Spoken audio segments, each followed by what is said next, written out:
ఎప్పటినుంచో అనుకుంటున్న పనిని ఈరోజు అయితే పూర్తి చేశాను. సో హాయ్ ఫ్రెండ్స్, ఎలా ఉన్నారు? నేనైతే చాలా బాగున్నాను. సో ఈరోజు వచ్చేసి ఏంటి అంటే, నేను ఎప్పటినుంచో రీపోటింగ్ చేద్దాం అనుకున్నటువంటి ఒక ప్లాంట్ని, అది కూడా నా బెస్ట్ ఫేవరెట్ ప్లాంట్ అనమాట. ఈ ప్లాంట్ నాకు చాలా ఇష్టం. దాన్ని రీపోటింగ్ చేద్దామని చెప్పేసి వెంటనే ఒక కుండీని అయితే సిద్ధం చేశాను. దానికన్నా కొంచెం పెద్ద సైజ్ అనమాట.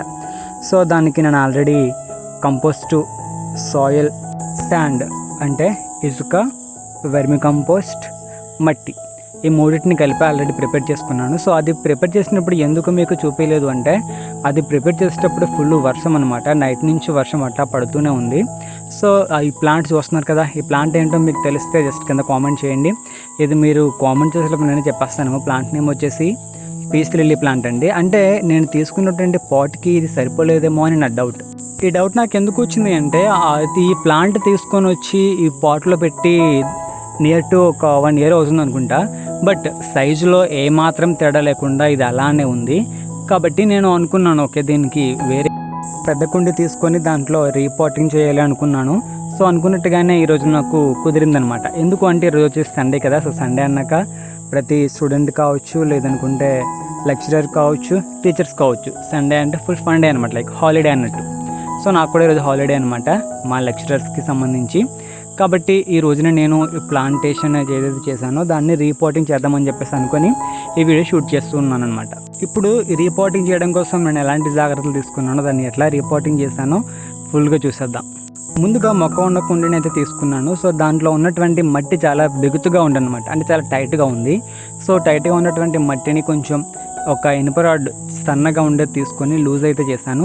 ఆ లూజ్ చేసిన మట్టిని బయట పడేయకుండా ఈ మొక్కకి ఏదైతే మళ్ళీ రీపాటింగ్ చేస్తున్నానో ఆ కుండీలో వేస్తాను అనమాట. చూడండి, ఇది రీపాటింగ్ చేయడం అని చెప్పేసి నేను ప్లాంట్ని లూజ్ చేస్తున్నప్పుడు వేర్లు అయితే కనిపించాయి అనమాట. సో రూట్స్ కనిపించినందుకు నాకు చాలా హ్యాపీ అనిపించింది. ఎందుకంటే నేను ఈ ప్లాంట్ కటింగ్ తీసుకున్నప్పుడు అసలు ఒక్క రూట్ కూడా రాలేదనమాట దీనికి. సో ఫస్ట్ టైం నేను ఇది రీపాటింగ్ చేసేటప్పుడు రూట్స్ అనేవి కనిపించాయి. So I feel very happy. So ఇలా అయితే లూజ్ చేసుకోవాలి. చూడండి, నేను చూపిస్తున్నటువంటి విధంగా లూజ్ చేసుకున్నారంటే ప్లాంట్ అనేది అసలు ఎక్కడ రూట్ బ్రేక్ అవ్వకుండా చాలా ఈజీగా బయటకు వస్తుంది.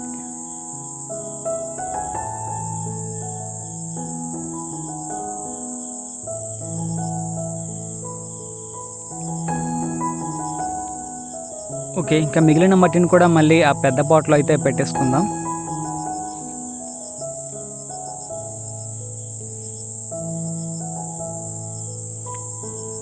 తర్వాత దాన్ని మెల్లగా బయటకు తీద్దామని ట్రై చేశాను, కానీ కొంచెం టైట్గా ఉందన్నమాట, రాలేదు.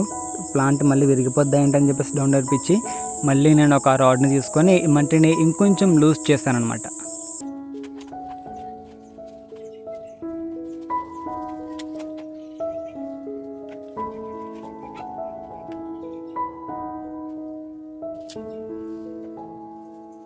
ఓకే, మట్టిని లూజ్ చేసి పాట్లో నుండి మొక్కను వేడి చేయడం అయితే కంప్లీట్ అయిపోయింది. చూడండి, దీనికి రూట్స్ అనేవి ఎంత మంచిగా, ఎంత క్లారిటీగా, పర్టికులర్గా కనిపిస్తున్నాయో. సో దీన్ని ఇట్లా చూడగానే చాలా హ్యాపీ అనిపించింది. ఎందుకంటే చెప్పాను కదా, ఈ మొక్కని నేను తీసుకున్నప్పుడు అసలు ఒక్క రూట్ కూడా రాలేదన్నమాట. కానీ ఈసారి చూస్తే రూట్స్ మొక్క చుట్టూ వచ్చేసాయి.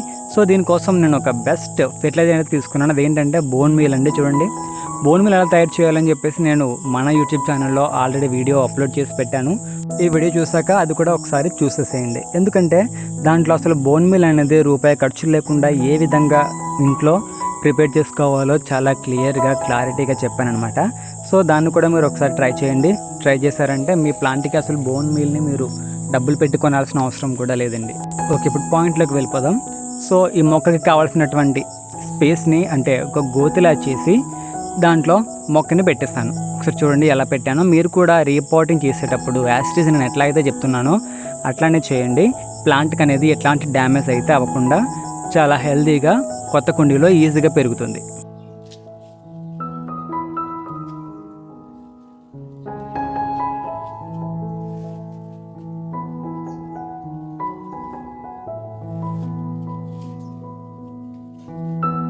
ఓకే, చూసారు కదా ఎలా చేశానో. సో మీరు కూడా మొక్క పెట్టిన వెంటనే చుట్టుపక్కల మట్టి అంతా కూడా చాలా మంచిగా అట్లా సమానంగా వేసి దానికి గట్టిగా అదుము పెట్టాలన్నమాట. అంటే గట్టిగా దాన్ని టైట్ చేయాలి, నొక్కాలి. అప్పుడు మాత్రమే వేర్లు అనేవి లూజ్గా ఉండకుండా కొంచెం టైట్గా ఉంటాయి. సో చూడండి, ఇది వేసిన తర్వాత మనం వాటరింగ్ అనేది చేయాలన్నమాట. వాటర్ అనేది చూడండి ఎట్లా ఇస్తున్నానో, ఒక్కసారి మొక్క మొత్తం తడిచేలాగా, మట్టి అంతా తడిచేలాగా వాటర్ అనేది ఇవ్వండి. సో ఎప్పుడైతే వాటర్ అనేది ఇస్తారో ప్లాంట్కి ఒక 2 days వరకు కూడా మీరు మళ్ళీ వాటర్ ఇవ్వాల్సిన అవసరం అయితే లేదు. సో చూడండి, చాలా అంటే చాలా ఈజీగా రిపోర్టింగ్ చేసుకోవచ్చండి ఇంట్లో ఉన్నటువంటి మొక్కలు అనేవి. ఇది ఇండోర్ ప్లాంట్ కాబట్టి నేను ఈజీగా చేయగలిగాను. అవుట్డోర్ ప్లాంట్స్ అయితే అసలు రైనీ సీజన్లో చేయడం వల్ల రూట్ రాట్ వచ్చి చనిపోయే అవకాశం కూడా ఉంటుంది. కాబట్టి మీరు ఏవైనా ఫ్లవరింగ్ ప్లాంట్స్ కనుక రిపోర్టింగ్ చేయాలనుకుంటే కొంచెం ఆలోచించండి. లేదంటే నన్ను సలహాలు అడిగారంటే నేను మీకోసం ఒక స్పెషల్ వీడియో చేసి మళ్ళీ అప్లోడ్ చేయడం జరుగుతుంది. సో చూసారు కదా, ప్లాంటింగ్ రిపోర్టింగ్ చేయడం అంటే కంప్లీట్ అయిపోయింది. ఓకే, చూద్దాం ఒక 1 month తర్వాత ఈ ప్లాంట్ అనేది ఎలా ఎదిగిందో ఏంటని చెప్పేసి నేను మళ్ళీ మీకు అప్డేట్ అయితే ఇస్తాను. అంతవరకు ఛానల్ని సబ్స్క్రైబ్ చేసుకోవడం మాత్రం మర్చిపోకండి. Love you all.